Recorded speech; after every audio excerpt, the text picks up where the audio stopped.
A Study in Scarlet by Arthur Conan Doyle. Part 1. Being a reprint from the reminiscence of John H. Watson, M.D., late of the Army Medical Department. Chapter 1. Mr. Sherlock Holmes. In the year 1878, I took my degree of Doctor of Medicine of the University of London and proceeded to go to Netley to go through the course prescribed for surgeons in the Army. Having completed my studies there, I was duly attached to the 5th Northern Berlin Fusiliers as assistant surgeon. The regiment was stationed at India at the time, and before I could join it, the Second Afghan War broke out. On landing on Bombay, I learned that my corps had advanced through the passes and was already deep in the enemy's country. I followed, however, with many other officers who were in the same situation as myself, and succeeded in reaching the Kandahar in safety, where I found my regiment, and at once entered upon my new duties.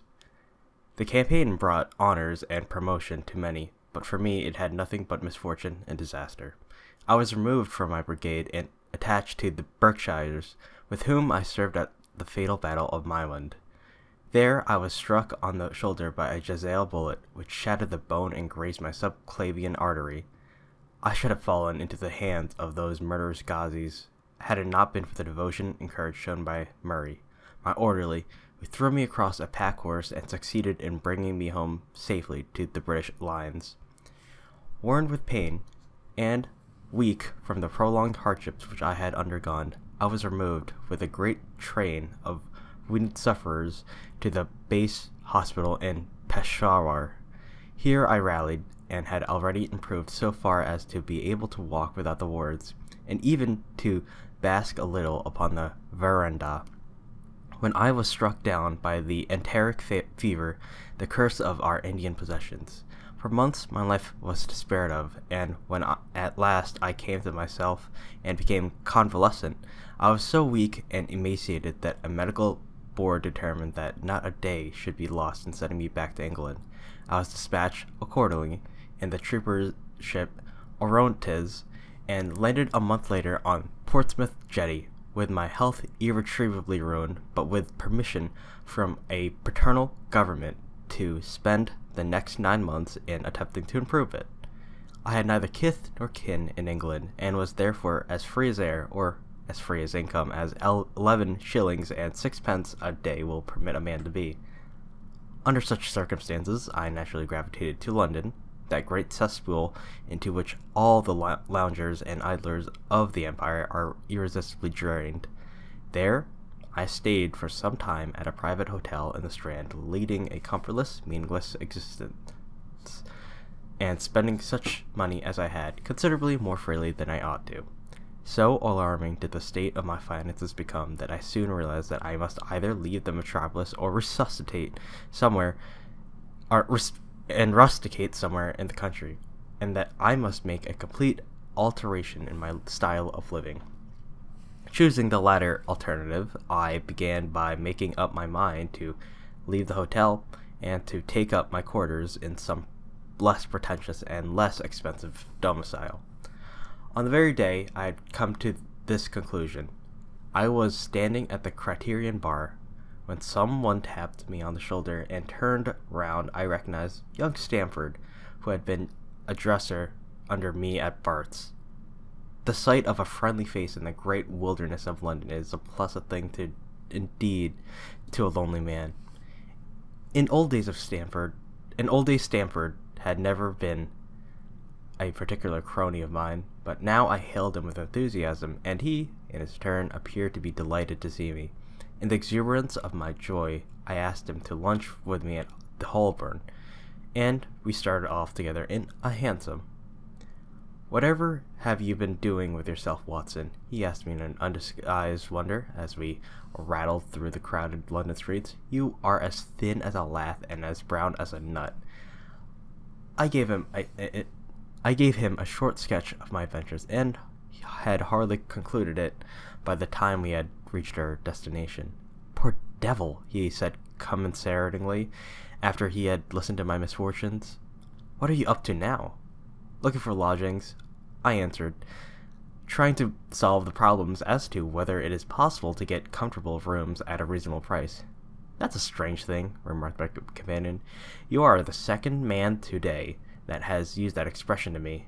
And who was the first? I asked. A fellow who was trying to get at the chemical laboratory at the hospital. He was bemoaning himself this morning because he could not get someone to go halves with him in some nice rooms which he had found, and which were too much for his purse. By Jove! If he really, I cried, if he really wants someone to share the rooms and the expense, I am the very man for him. I should prefer having a partner to being alone. Young Stamford looked rather strangely at me over his wineglass. You don't know Sherlock Holmes yet, he said. Perhaps you would not care for him as a constant companion. Why? What is there against him? Oh, I didn't say there was anything against him. He is a little queer in his ideas, an enthusiast in some branches of science. As far as I know, he is a decent fellow enough. A medical student, I suppose? Said I. No, I have no idea what he intends to go for. I believe he is well up in anatomy, and he is a first-class chemist, but as far as I know, he has never taken out any systematic medical classes. His studies are desultory and eccentric, but he has amassed a lot out of the way knowledge, which would astonish his professors. Did you never ask him what he was going in for? I asked. No, he is not a man that is easy to draw out, though he can be communicative enough when the fancy seizes him. I should like to meet him, I said. If I am to lodge with anyone, I should prefer a man of studious and quiet habits. I'm not strong enough yet to stand much noise or excitement. I had enough of both in Afghanistan to blast me for the remainder of my natural existence. How can I meet this friend of yours? He's sure to be at the laboratory, returned my companion. He either avoids the place for weeks, or else he works there from morning to night. If you like, we shall drive around together after luncheon. Certainly, I answered, and the conversation drifted away into other channels. As we made our way to the hospital after leaving the Holborn, Stamford gave me a few more particulars about the gentleman whom I proposed to take as a fellow lodger. You mustn't blame me if you don't get on with him, he said. I know nothing more of him than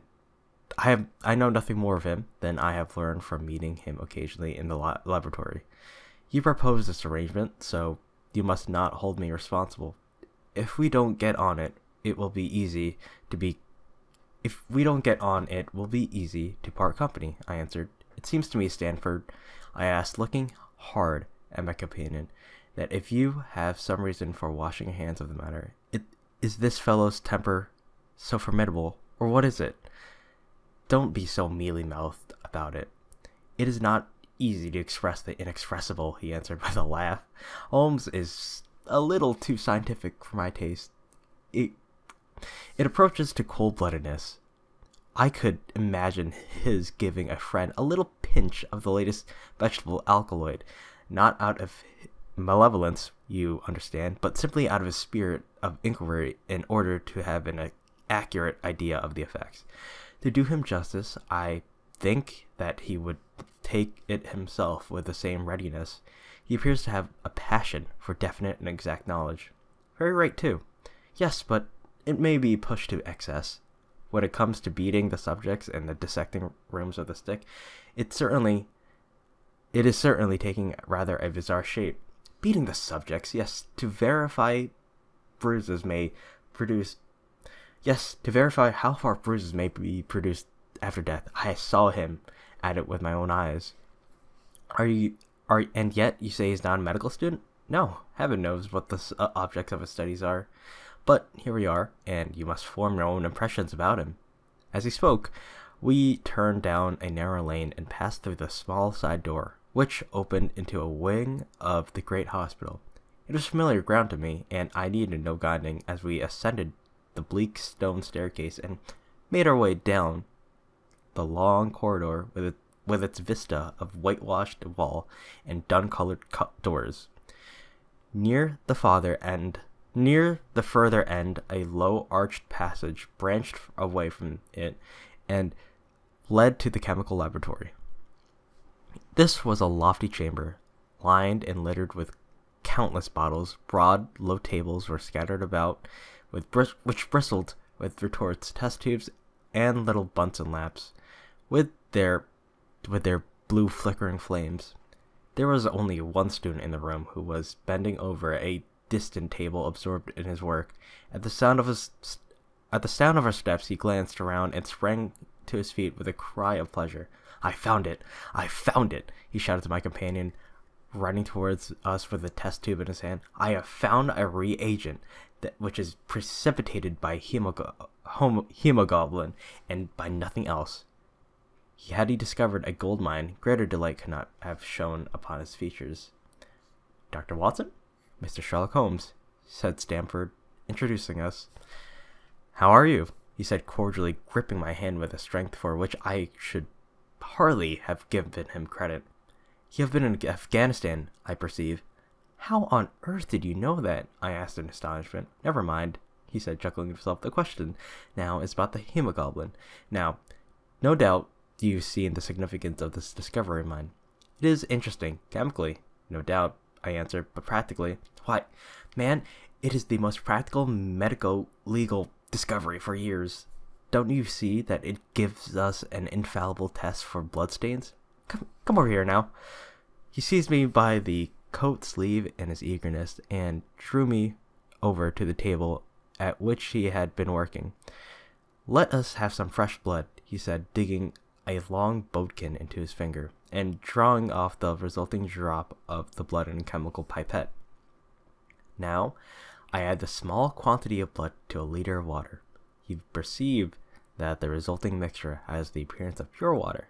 The proportion of blood cannot be more than 1 in a million. I have no doubt, however, that we shall be able to obtain the characteristic reaction.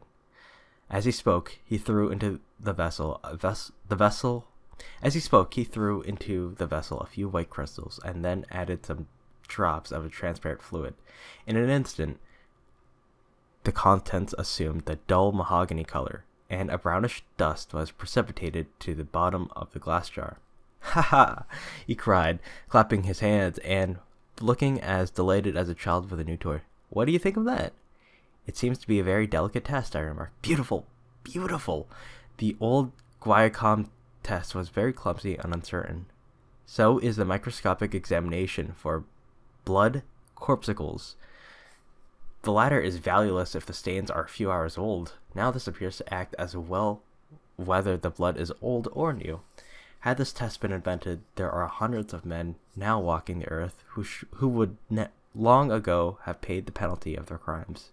"Indeed," I murmured, "criminal cases are continually hinging upon that one point.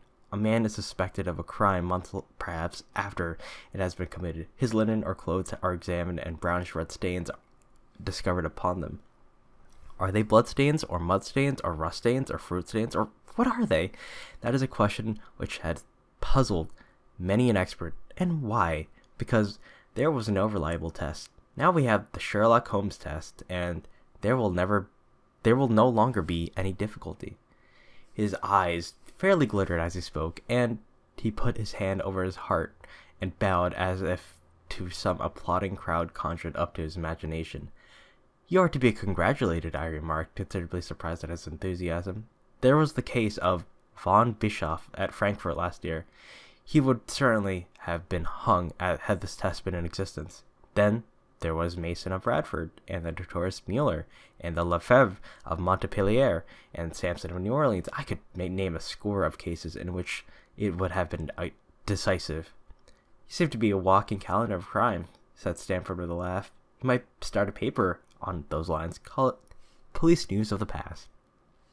"Very interesting reading it might be made too," remarked Sherlock Holmes, sticking a small piece of plaster over the prick of his finger. "I have to be careful," he continued, turning to me with a smile, "for I dabble with poisons a good deal." He held out his hand as he spoke, and I noticed that it was all mottled over with similar pieces of plaster discolored with strong acids. "We came here on business," said Stamford, sitting down with a three-legged stool and pushing another one in my direction with his foot. "My friend here, wants to take diggings, and as you were complaining that you could get no one to go halves with you, I thought that I had better bring you two together." Sherlock Holmes seemed delighted at the idea of sharing his rooms with me. "I have my eye on a suite in Baker Street," he said, "which would suit us down to the ground. You don't mind the smell of strong tobacco, I hope." "I always smoke ships myself," I answered. "That's good enough. I generally have chemicals about and occasionally do experiments." "Would that annoy you?" "By no means. Let me see. What are my other shortcomings? I get in dumps at times and don't open my mouth for days on end. You might not think I am sulky when I do that. Just let me alone. I'll soon be right." "What have you to confess now?" It's just as well for two fellows to know the worst of one another before they begin to live together." I laughed at this cross-examination. "I keep a bull pup," I said, "and I object to rows because my nerves are shaken, and I get up at all sorts of ungodly hours, and I am extremely lazy. I have another set of vices when I'm well, but those are the principal ones at present." "Do you include violin playing in your category of rows?" he asked anxiously. "It depends on the player," I answered. A well-played violin is a treat for the gods, a badly played one." "Oh, that's all right," he cried with a merry laugh. "I think we may consider the thing as settled. That is, if the rooms are agreeable with you." "When shall we see them?" "Call for me here at noon tomorrow, and we'll go together and settle everything," he answered. "All right, noon exactly," said I, shaking his hand. We left him working among his chemicals, and we walked together towards my hotel. "By the way," I asked suddenly, stopping and turning upon Stamford, "how the deuce did he know that I had come from Afghanistan?" My companion smiled, an enigmatical smile. "That's just his little peculiarity," he said. "A good many people have wanted to know how he finds things out." "Oh, a mystery, is it?" I cried, rubbing my hands. "This is very piquant. I am obliged to you for bringing us together. The proper study of mankind is man, you know." "You must study him then," Stamford said, and he bade me goodbye. "You'll find him a knotty problem, though. I'll wager he learns more about you than you about him. Goodbye." "Goodbye," I answered, and I strolled on to my hotel, considerably interested in my new acquaintance.